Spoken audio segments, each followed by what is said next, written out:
Hello, I'm Steve. A little about myself. I'm a retired law enforcement officer with 20 years of service. I began my career in the jail, worked the road, and became an investigator. During my career, my training consisted of everything from SWAT to becoming a state certified crime scene technician. I've investigated crimes from thefts to homicides. After retiring and becoming aware of true crime and web sleuths, I started my channel for web sleuths to better understand the perspectives of law enforcement.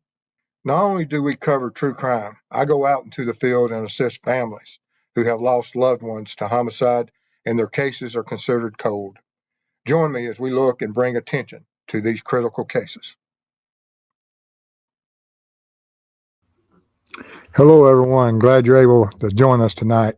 If you're new to the channel, I want to absolutely welcome you and thank you for being here. We'll have a presentation, a slideshow, after which I'll answer as many questions as we can. And as always in chat, respect the mods, respect families, and respect each other. And as I guess that's about it for tonight, and we'll get started. Okay. All right. The other day I went in and we had our last show when Mrs. Steve found an article about a lot of bodies that were being found in the Austin in Lady Bird Lake. And so as I was doing that, a lot of people were asking about the timeline and locations. So I started searching, and Mrs. Steve found some Reddit articles and other articles out there that had a list of some locations and dates. And so most of the dates I looked at, I only found one of them that was a recent published date, but it was dating back to 2018. And some of these, there's other, of course, every year, there's some other drownings that happen on Lady Bird Lake, which just one or two, three, but it's nothing like what is currently occurring. And so I just went out there and picked the most, I think the 9 most recent victims that have been found in the lake, either of natural or whatever type of cause, because we really don't know what the cause are, but it's the number of people that have been found there far exceeds anything that was present, what is it? In present, well, I don't care, but in the past local history. And so, as we look at it, that, generally you may have 2 or 3 drowning, but a year, but we're getting them now. When we look at this in the last, I guess in the last 8-9 months, you'll see from this chart that I have. This first one here, I just basically pointing out the locations of this small area of where the victims are being found in the waterway. Now, some of the other drownings that's on another Reddit list is there's other waterways that's close to the vicinity of Austin, and other victims have been found, which is also curious for the fact that the sheer number of victims that's been found. Now, you can go back in Austin to see in their history that on one list, they go all the way back to the early 2000s. And you see a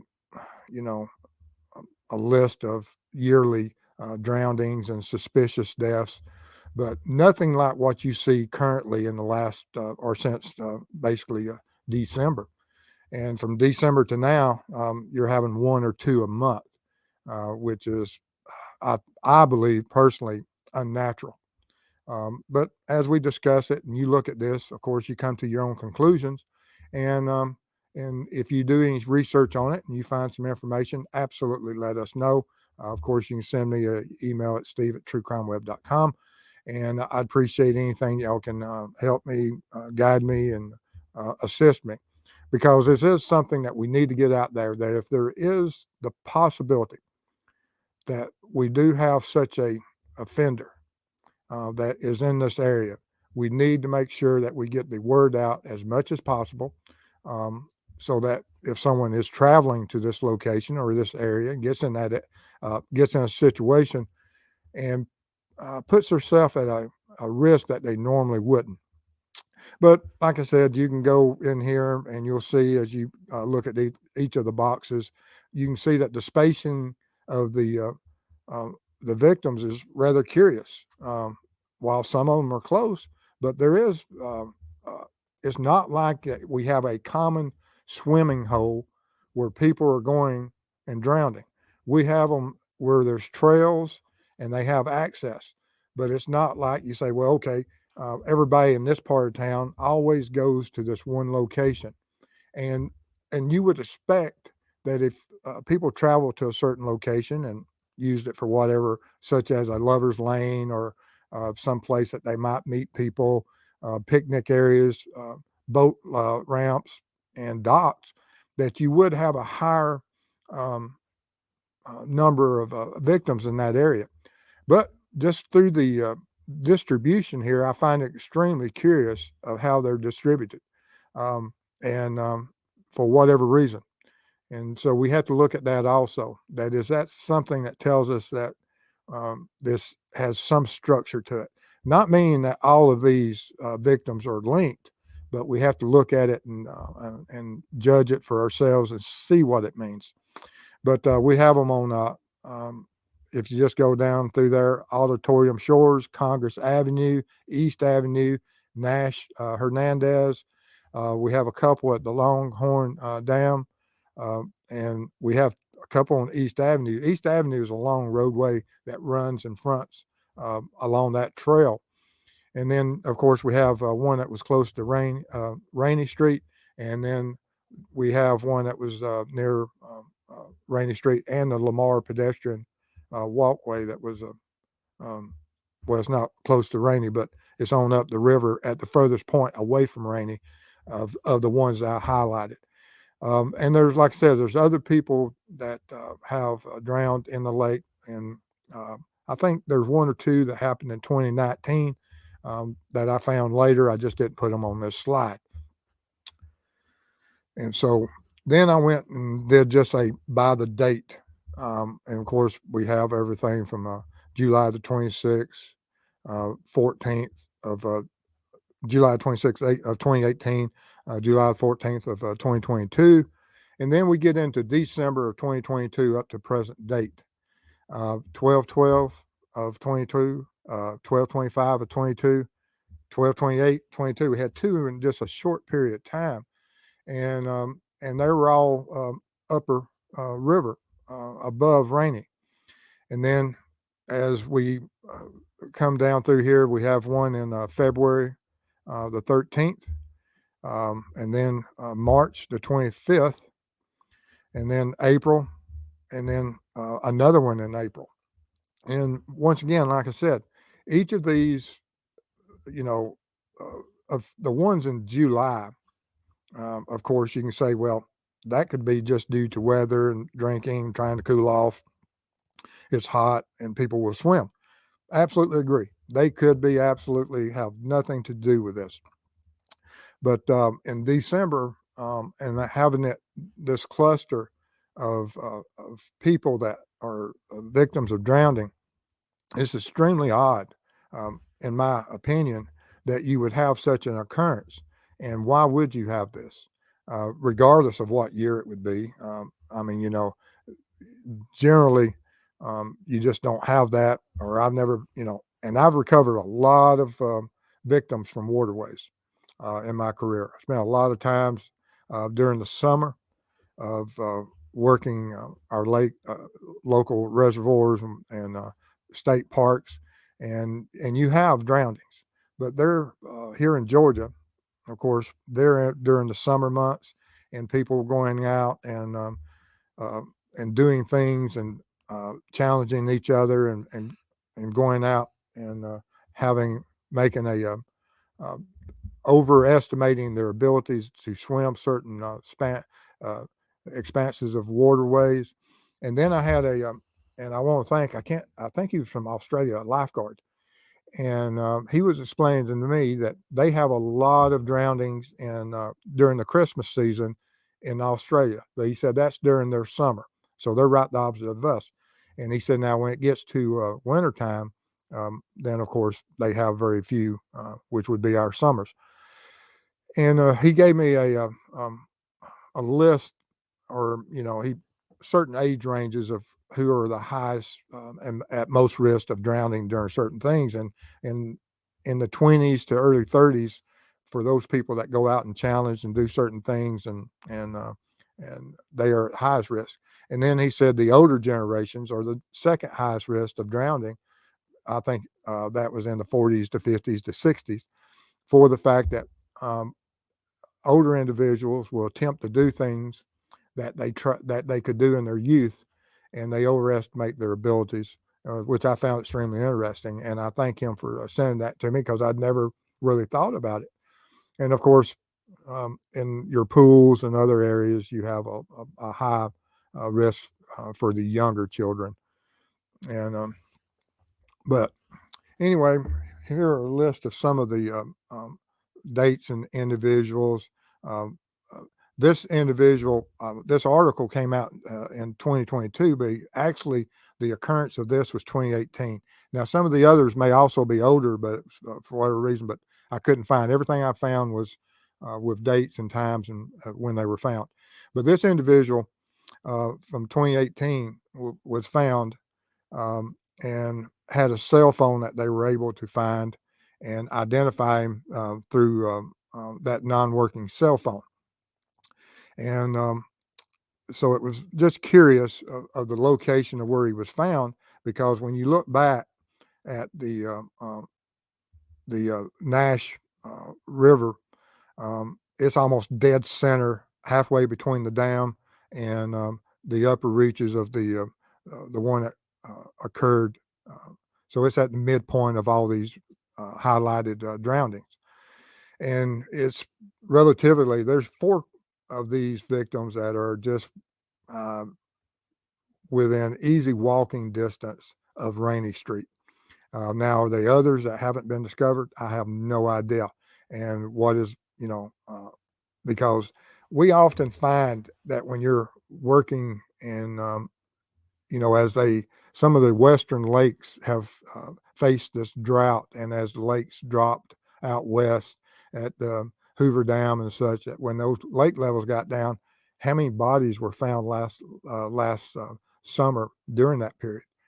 And that would be the same here. There's going to be some individuals that are missing that for any possible reason that could be in these waterways. Now, some of them could be from nefarious causes, and some of them could be innocent, and some of them could be from self-harm.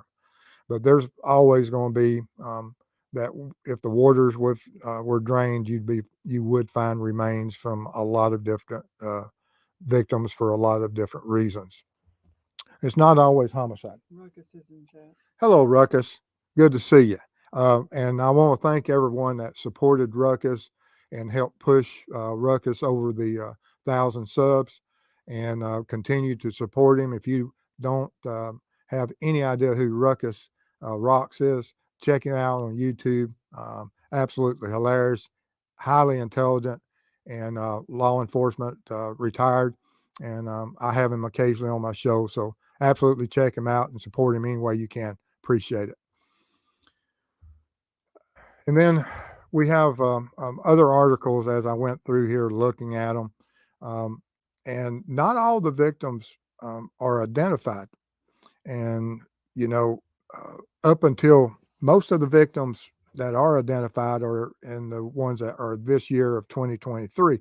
And we'll go back and look at some of those unidentified ones, and have they been identified now?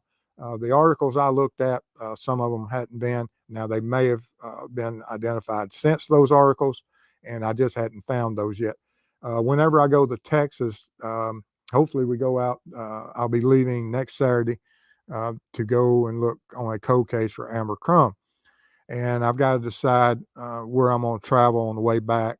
There's another case, the Beavers case I'll look at, and I may drop down going to Austin and go by and check on this, and spend some time on Rainey Street and see what's happening out there. But then we have another one here. And like I said, all these victims and all these articles, and that these adults and males are found in these waterways during this, you know, recent, basically 7 months is absolutely, well, not even 7 months, December to now. No, it's not 7 months. Yeah. As you know, from December to now, you're just looking at just over 5 months, and which is absolutely shocking. I mean, when you bring that down, you're only looking at what, 140 something days. And so when you start saying that we have 7 victims in 140 something days during the winter, and so you have a drowning every 20 something days. So when you start looking at it in those numbers, it is highly suspicious, regardless of what law enforcement says. And of course, they will address whatever safety issues, and they'll try to bring awareness within the community as much as possible. But not always does law enforcement get an upper hand and able to bring the focus and get everybody aware as soon as possible. Because if you look out there and there's serial offenders that are um, targeting certain um, uh, type of victims, law enforcement may miss that and then at some point they'll jump on board and absolutely. But no one wants to be the one victim that missed the being made aware of the potential of what risk you're putting yourself at. And I'm sure that the businesses on Rainy Street, the food trucks, and everybody are hyper aware now and doing everything they can because they have a business to support, and they have to make sure that they protect their clients. And absolutely, I hope that they're doing all and taking every step to make everyone aware to be extra diligent while this is going on. And of course, then we have this in December 25th that was found near the South Lamar uh, pedestrian crossing. And the first responders on this case had been out there several times. They kept getting calls on it, and they never found him. But finally, they did spot him and was able to recover. And then within just 3 days later, a little bit further down the river towards the Lady Bird Lake near Congress Avenue, and they were able to recover another victim. And like I said, two in a week right there at Christmas is interesting. Then we have near 30 East Avenue, and he was last seen leaving Rainy Street after going out with friends.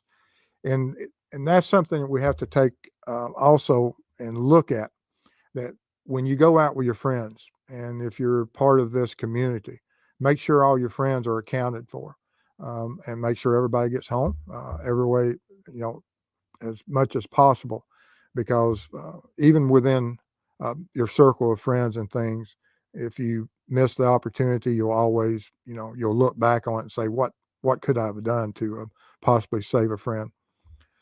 And then we have in downtown Austin, Cliff Axel, 40 years old, was found. And then we have Jonathan Honey, who's 33 years old, and he had been out on Rainy Street at a taco truck around 2 a.m. and there for a bachelor party. This isn't an individual that's going to a bachelor party that you would think would be someone that is interested in any type of self-harm. As most weddings are great events, and so you wouldn't think of anyone going to any of that type of situation that would be down and out. So this one is highly suspicious to me. And then we have the most recent one. He was just found last week, and 30 years old. And as more information comes up, we'll be able to look at that. But as I mark these, and some of them are like the one on December 28th, some of them's unidentified. I think about half of them are unidentified, 4 of these 9. and I believe is yes, and then the other 5 identities that we have. But so almost half of the ones that's within the last year have um, uh, identities, and half of them don't. And but law enforcement will be able to do the DNA stuff, and I'm sure that those identities will be made public at some point. And through those victimologies of all these individuals, law enforcement will be able to look at them and see what the digital footprints were, their financials where were they staying, where did they have drinks, or where did they eat, and through their credit card history and their phone and cell phone data. That as they do those victimologies and they talk to family and understand their lifestyle, is there certain areas or certain type of certain risks that they might take and go into certain areas. And so we just don't know currently. But law enforcement will be able to go in there and look at them and try to build that and look at and see if there's a certain type of serial offender that might be targeting them at a certain, other than just Rainy Street, that there may be 1 or 2 um, establishments that these individuals all visited during their stay or while they were in town, or where they shop. Because a lot of people, BTK, when he was targeting his victims, he said he had numerous ones as potentials. And whenever he went into the final stages of acquiring that and implementing whatever type of plan that he had for his fantasy, and going forth with the drive to fulfill that fantasy and commit that act of this homicide, um, that he would, of course, commit the act, and then he may cool off for a while. And it was a very interesting day of court when he was expressing how he acted and what he was doing during those crimes. And if we have such an offender out there now that's targeting Austin, that community absolutely should be made aware and by law enforcement, and take the necessary step to protect as many people as we can. But LA is in the house. LA, another great guy, law enforcement. Me and him have been texting most of the morning. And if you don't know LA Wilkes, check him out on YouTube. Another former law enforcement, and we'll be doing some shows together. LA, Ruckus, and I, and looking at some of these cases. And absolutely appreciate you, and thank you for being here, LA and Ruckus. All right. With that being said, we'll see if we got any questions. All right. Let me write this down so I know where I'm at.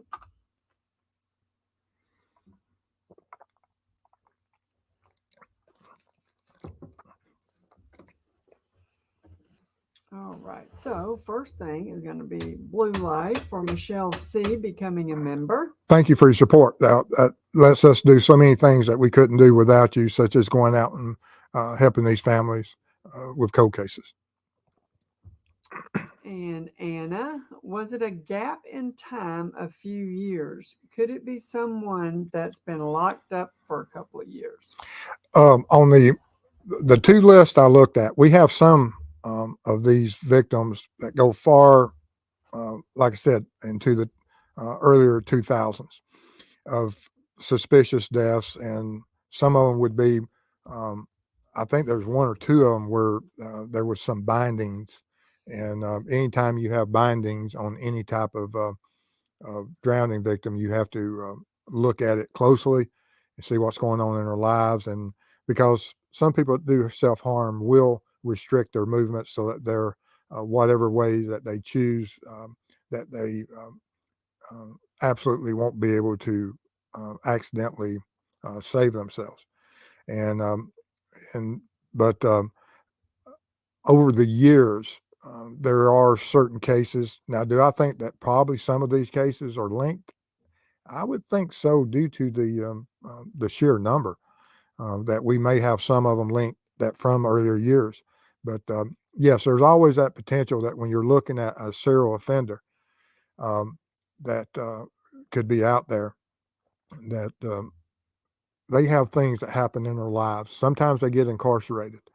And if they never find any of these victims and they go back and they look at these victims as far back as they can, and then they start finding other victims with similar lifestyles or similar uh, hobbies or habits, and they start linking those individuals as knowing each other or frequenting a certain area, then they can go in and say, okay, what was happening during this time period? But yes, it's possible that someone could be locked up for a while and then come back out and restart. And most, yeah, I'd be looking at a lot of people that got out since December. Okay. You got a bunch, so this is going to be a minute. Excellent, excellent. And we appreciate everybody being here and paying attention to this. Share this video, get the word out. Because like I said, we need to make sure as many people as possible understand that if there is potential out there, it's prudent to be aware of it. All right. And also, I've seen some duplicate questions. So if I don't ask yours, it's not that I'm ignoring you, but it's covered through somebody else that I've already got marked. And thank y'all. And we appreciate it. All right. And from Dave, how many annual drownings do they have per year?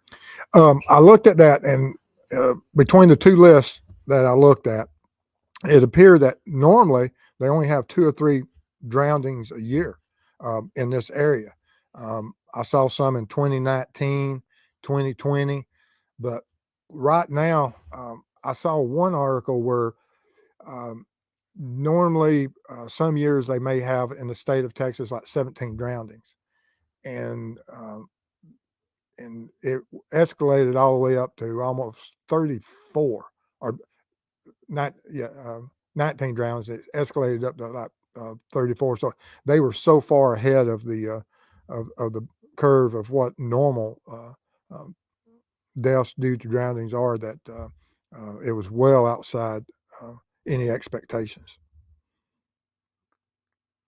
It's well above, and that's what brought everybody's attention to this, because it's so far outside the curve of what normally occurs. All right, hold on. I'm looking for so I got it right here. Okay. All right, we're gonna run through some blue lights real quick, so Sure. I don't miss out on All right. those. But now I just got to go find them. All righty. Here we go. Mike D. Thank you, sir. Thanks for covering this $5. Appreciate it. Absolutely. All right, and then Mitzi. Appreciate everything you do and your compassion for the families. Absolutely. Thank you so Our much. thoughts and prayers are with them, and I hope that if there are any criminals out there that's responsible for this, offenders, that justice is found for them. All right, and Bamison. Penalty. Bamison. And I saw your text. That is hilarious. Yeah, she says that she's just like Mrs. Steve. There you go. Perfect. All right. Thank you so much. We appreciate it. All right. Now let's go back up here. All right. Let's see here. And Miranda Lee at True Crime Web. What do you make of there being so many unidentified victims? I find that to be odd and disturbing. It is, because you often see it. You know, we had that, and you see a lot of times in some of these homeless areas where we have these offenders that go out and do certain acts and commit certain crimes, and they target these people that are living under bridges and cardboard boxes that are and won't ever be missed. And so that can be extremely disturbing, that if we do have that, most of these are unidentified, and if any of those are linked, then special attention needs to be taken for those and for that possibility. Okay. Yeah, 50% of them is unidentified at the time that of the research I have. Now they may, and will that stay that way? No, with modern technologies and the DNA and going out there and doing the genetics, some of those individuals I expect have or will be identified, especially with all the focus that's on it now, because they're going to have to go out there and identify these unknowns, because some of these unknowns may hold the key to who and if there's an offender out there. That if you have these unknowns and you can't do a victimology on them, and you can't figure out where they've been, who they are, and where they're from, that we have to take those steps, identify them as soon as possible, so that if there is a link to another one of these victims, that that may be the key clue that will solve this.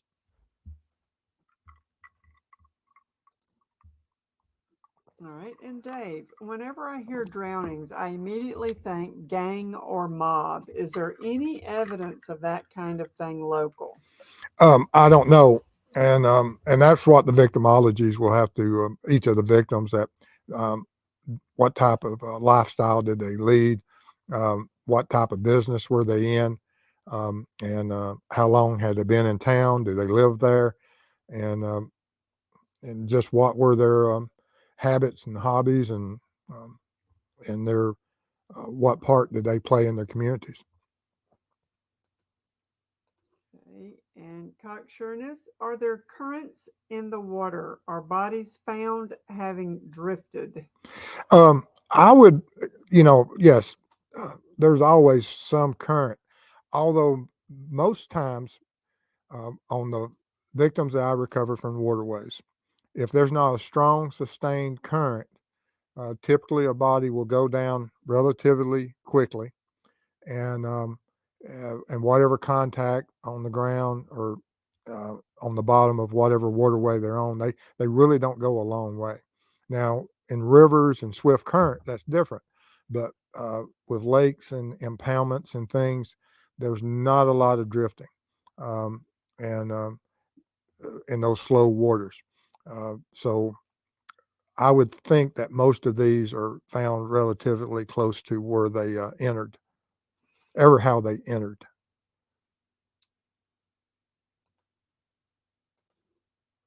All right. And Sarah, could the bodies have come from the sea? No, I wouldn't think so. No, I wouldn't, because it would be upstream. Plus, now, could some of them drift some distance? Absolutely, but no, I wouldn't believe from sea.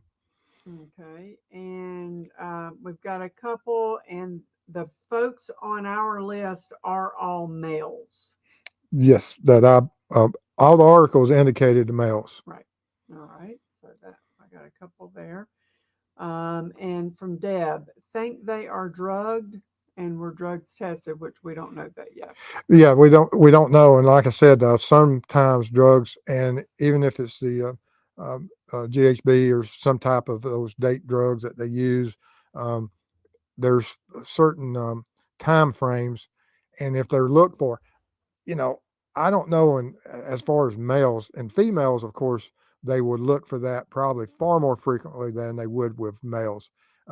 Now they may change that procedure, and how they check for it there on all the males. I don't know what their protocols are for what type of drugs they search for. Um, and as I've said before, I worked a case where a drug screen came absolutely clean, that they were absolutely no drugs in their system, and it was a case of self harm, and we know that's not the case because he recorded it, and after I played the recording back for the deputy coroner, he said, "Oh, okay," and they understood, and they were able to go with the with my understanding of how his cause of death occurred. All right. And Lizzie, dripping, do you want to say that or no? Um, no, I don't know. Now, are you, if we're talking about male or female, the male. But if you're talking about preference of who they their spouses were or anything, I have no idea of uh, if they were what their preference was. Okay. And CJK, at what do cameras show for as long as they are seen on camera?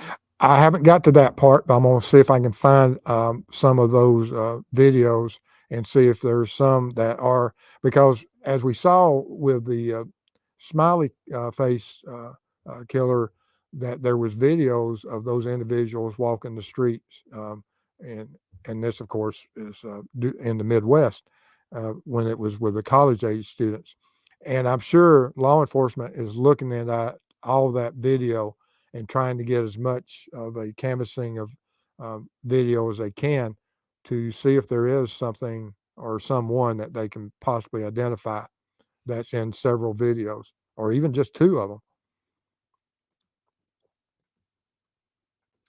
And from Ann, Mr. Steve, do we know the cause of death of these victims or just that their bodies were found in the water? Well, just in the water right now. We don't know if there's what their drug alcohols. We don't have anything indicating how intoxicated they were, or even if they were intoxicated. But law enforcement is currently stating that there's no evidence of any type of trauma. And, you know, how many people, I think I think it was in 2020 or 2021, there was an individual that had father reported his son missing, and he was found a day or two later in this area, somewhere along this area, and dazed and confused, and which was odd. And so, was it possibly that he had been put under some type of a drug influence? It's possible. But yeah, just their bodies were found in the water is all we know about this currently. And they're listed as drownings or suspicious. Okay. All right. And Deb, any idea how long the bodies in the water have been in the water? Some of them, no, I don't know. I didn't check how long the official date that they were reported missing and how long for the recovery. And generally for an individual that has drowned, and very rarely, but I have seen it. Actually, I did a successful recovery of a victim that had attempted to do self-harm, that dove off a bridge, and they were underwater for almost 10 minutes, but it was in the dead of winter that jumped off a bridge. And due to the water being so cold, and they were a floater. Not a lot of people are floaters when you first jump in. Most of them will sink. And then as whatever you've eaten and as your body um, starts the natural gastric issues of the food breaking down, creating gases, that you'll float. But that usually takes several days and has some influence from what the water temps are as far as those gases building to get you back to the surface. But once those gases build, you'll come to the surface. Okay. And Molly at True Crime Web, why, if you can hypothesize, is LE so tight-lipped on any ID info on the victims, age, race, gender, etc.? They may not just, at this time don't know. I don't know how far along the decomposition of the victims were, and is that causing some of the issues about them being unknown, and are they waiting on the DNA profiles and whatever information they can from running those missing persons and trying to do the lab work to identify them. I just don't know.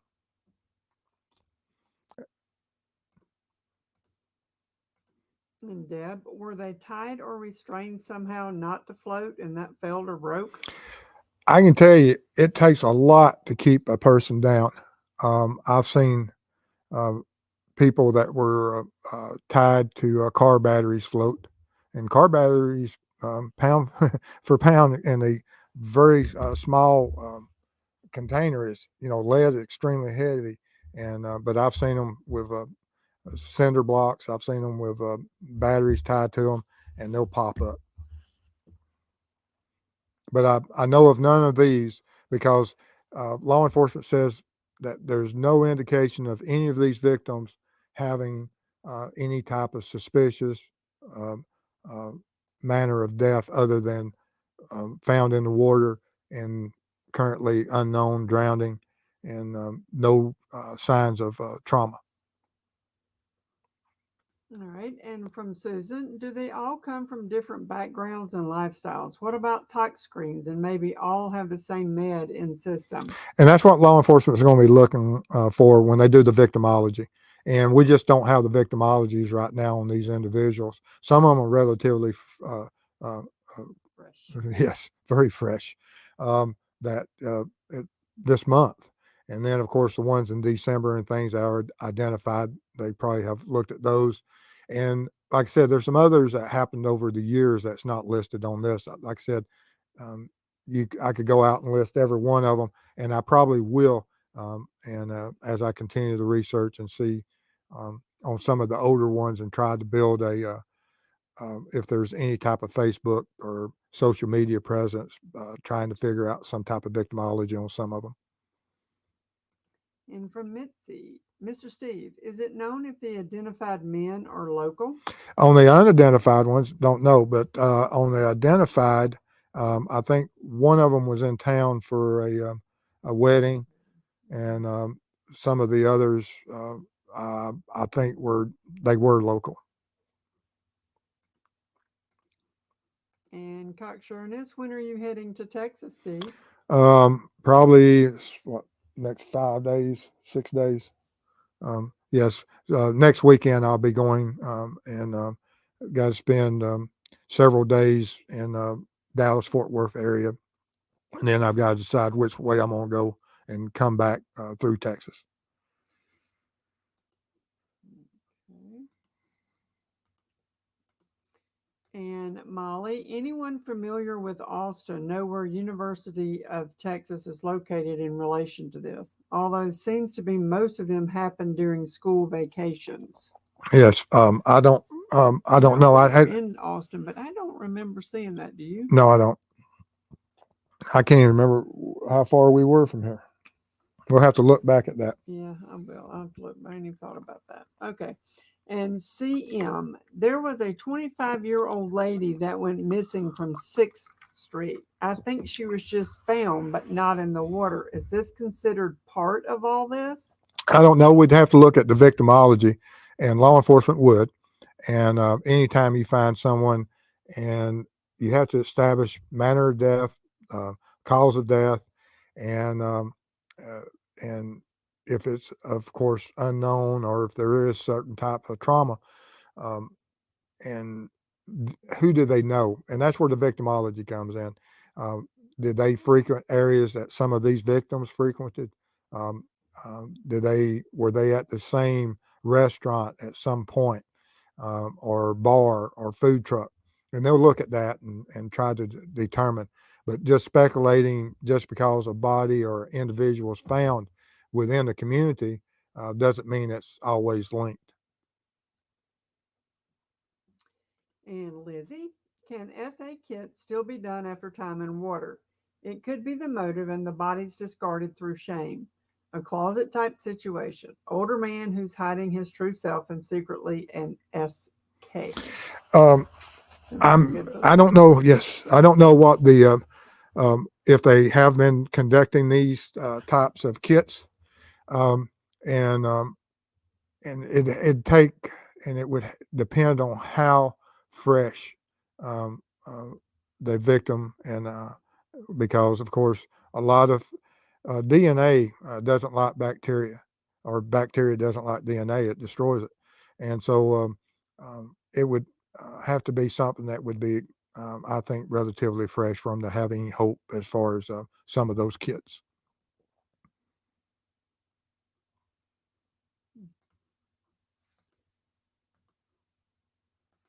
And Mama Styles at True Crime Web. Thank you, Mr. Steve. What do you think Ellie's next move should be regarding keeping patrons safe in that area? I'm sure they're going to up the patrols. They're going to try to get cameras on the trails, and of course they'll you know put extra personnel on Rainy Street and some of these other areas. Not all these people uh, are absolutely um, part of Rainy Street. Um, they could be. There's a lot of walking trails. I did on both sides of this river. You have everything from Auditorium Shores, and there's bike trails, and there's walking trails that go down this whole bank, and it it looks like it's absolutely is where you would want to go take a walk. They seem to be well maintained, but I don't know how good the lighting is. I don't know how good the camera and security systems are, and I don't know, or are there certain areas where as you walk them that you're isolated and potentially could be the victim of someone that is uh, has uh, you know ill intent and is going to ambush you or possibly um, uh, drug you in some shape, form, or fashion. Just don't know. But they'll be up in those patrols and bringing awareness to the communities as much as possible. And this is from Ruckus. Steve, do you think the MO ties these to a single perpetrator, or would you like more evidence to support that theory? I think it's highly that some of them probably may are related. I would think so because they, but not all of them, I wouldn't think, but law enforcement, and of course, we always want more evidence before you go out there and say that yes, we have a serial offender. So we need more evidence before you make that blanket statement. But being prudent, we should make everyone aware as much as possible that there is potential because these numbers of these victims since December, just if you looked at from December to now, 7 victims in such a short amount of time during the winter. Um, it is odd that scattered. Like I said, it's not from a common swimming hole or a boat ramp. It's from one end of this, you know, across this graphic I have. And CJK, if law enforcement suspects an SK, how often do they have covert sting operations at True Crime Web? Steve and Mrs. Steve. I mean, once they, you can look back over history, and of course, with Ted Bundy, and I'm sure that it's quite common. Uh, I was, anytime we had a rash of any type of crime, it didn't matter if it was burglaries, entering autos, or otherwise, that you try to get ahead of it, and you go out there and you go in those neighborhoods and you try to stage something. And is that something that law enforcement does routinely? Absolutely. And and because, like I said, if you have suspicions of it and the numbers are there, and a lot of offenders, I call a lot of offenders in my career through stakeouts. Some of them entering autos, some of them committing burglaries or auto thefts and things of that. But it's just, you know, once you realize that you do have a certain offender out there that's targeting um, a certain victim, it's pretty easy to get them.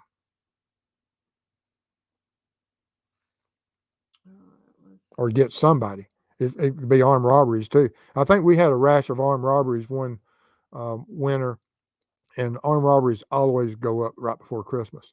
A lot of people, for whatever reason, they fund their Christmas through armed robberies, and but and I think we did a sting operation, and I think we got like 11 armed robbers in a 2 week period. It was almost like one a day.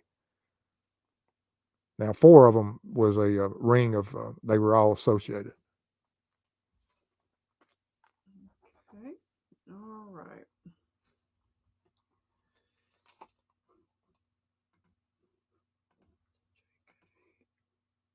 All right. And Elaine, I think we've already asked this about the victimology and we don't know yet. No, we don't know yet. Okay, so we're going to skip that one. All right, let's see here. And Molly, at True Crime Web, is it known if this area has a large homeless population or undocumented immigrants that reside in that area? I really don't know. I haven't checked into where they would be, and I have to, the homeless problem that we have across this country is absolutely unreal, and it's so sad. And you see them from under a lot of the bridges and things that you'll have those encampments or areas that are wooded or that are close to waterways for the fact that um, there are certain people that will try to and do live off the land by fishing or otherwise. So, if the weather permits in that part of the country, I would expect that in certain areas along the river that there would be high clusters of homeless. I just don't know specifics about this area. And Molly, I'm wondering with Dave bringing up mobs, if the bodies have any ID info like heads, hands, and feet. And like I said, law enforcement says there's no trauma, and that they don't consider um, any type of offender currently. If you had some of that, of course, and you have headless, handless corpses, then of course you can look at yes, we have a criminal element that's outside the normal. But law enforcement isn't saying that they have any of that, and no one has made that link. And I think within the community, with Reddit and otherwise, that they would look at that and see that there are certain people that have criminal history, um, and we just haven't heard of any of those rumors. So I would think not right now. And Teresita, 3 were found in December 2022. What's your thoughts, opinion on that time of year? Well, typically you will have certain individuals that will do self harm during that family time from Thanksgiving to that. And but it's generally year after year you'll have the same thing. But on this, the numbers are just so high and so off the chart above what I've seen that typically happens in Austin. And so, and for that, it's an outlier of how come we're having so many of these. But that's a good question because it is that time of year. There is a lot more people that um, make decisions to cause self harm. Sadly, All right. And CM, how long can you tell that someone drowned? When is water in the lungs possibly just from decomposition? uh, well, it depends on There's a lot of different ways. Of course, you look at is the person reported missing, and that give you some type of guideline. But if you don't have that, then you can, as the autopsy is performed, there's a lot of different things that the coroners and medical examiner and pathologists can look at and tell through decomposition how long a victim has been in the water, how far is their food digested. And so, the experts look at that and, sometimes it's decomposition is, you know, several days along or a week or two. I've seen people come to the surface up to 2 weeks later. Just depends on a lot of times on what they ate and how long we had to be vigilant, watching on the water and waiting for them to come up. Of course, we're trying to do our searches with the technologies that we had back then. Technology has come a long way now, and but even then, like I said, I think one of the longest ones I ever saw was 2 weeks. All right. And Molly, at True Crime Web, apart from the 2018, all of the dates are after a huge flight of people and companies from SF, from San Francisco, California, maybe, Mhm. to Austin. maybe something similar in the Bay Area prior to 2022? Possible. Huh. Yep. Yep. Very That's an possible. idea. Yep. Okay. All right. So now that's all of them I had marked. Let me go cruise and Sure. see what else is out there. Let's see here.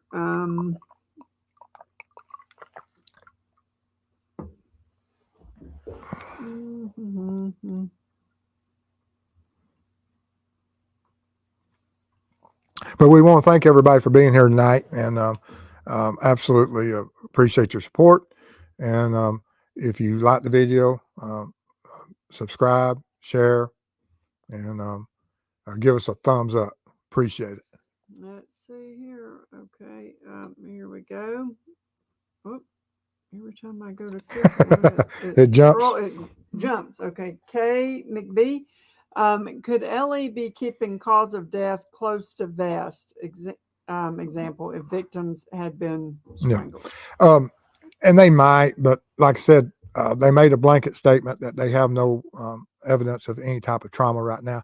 And you would have that if you strangle someone, because certain injuries and bones can be broken during that type of manner of death. And so we don't have any indication that has occurred. But could law enforcement be keeping it close? Sure. Okay. Let's see here.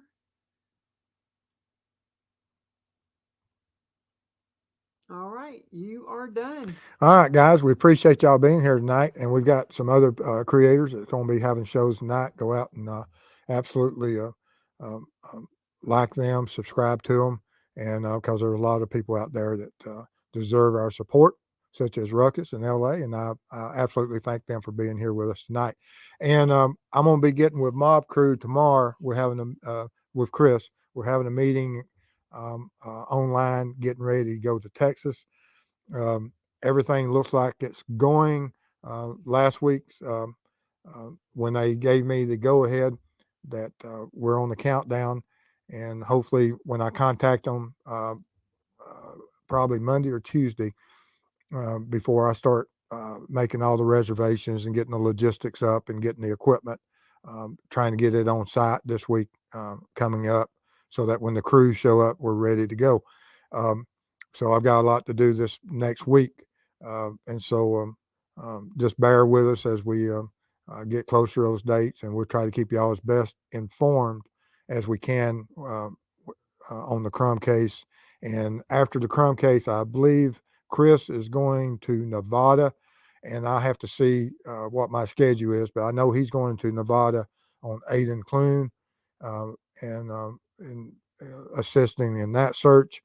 And then we've got a couple other events that's coming up as far as cold cases in Iowa and also Idaho. But anyway, guys, we thank y'all for being here and all y'all support, because we couldn't, like I said, couldn't do it without you. Thank you, mods. And y'all stay safe out there, and see you soon. Love y'all.